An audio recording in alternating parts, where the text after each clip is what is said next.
नमस्कार दोस्तों, आप लोग के good news Bhojpuri YouTube channel में बहुत बहुत स्वागत बा।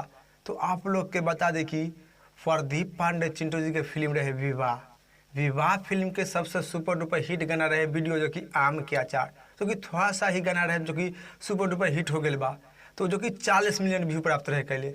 वही जो कि विवाह फिल्म के सबसे सुपर डुपर हिट गाना जो कि आम के अचार फुल वीडियो फुल एचडी में दोबारा रिलीज किया गया था इंटरटेनमेंट इंस्टा पर। तो वो गाना जो कि फ्लॉप हो गया बा। जी हाँ, जो कि आम के अचार के फुल वीडियो जो कि फ्लॉप हो गए।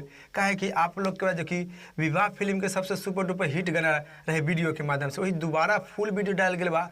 तो दर्शक लोग वो गाना के प्यार भी दुआ नहीं दिले बानी। जो कि आप लोग का जो कि विवाह फिल्म के सबसे सुपर डुपर हिट गाना आम के अचार के एक दिन में करीब 4 लाख दर्शक लोग देख ले बानी। तो कि आप लोग स्क्रीन पर फोटो देख सकते बानी।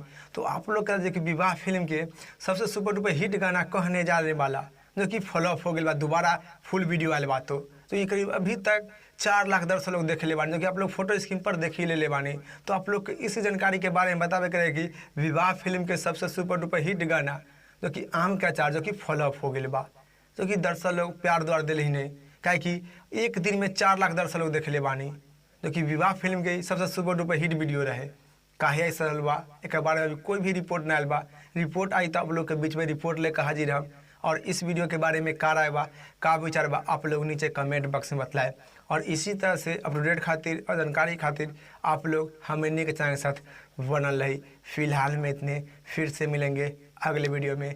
जय हिंद, जय भोजपुरी।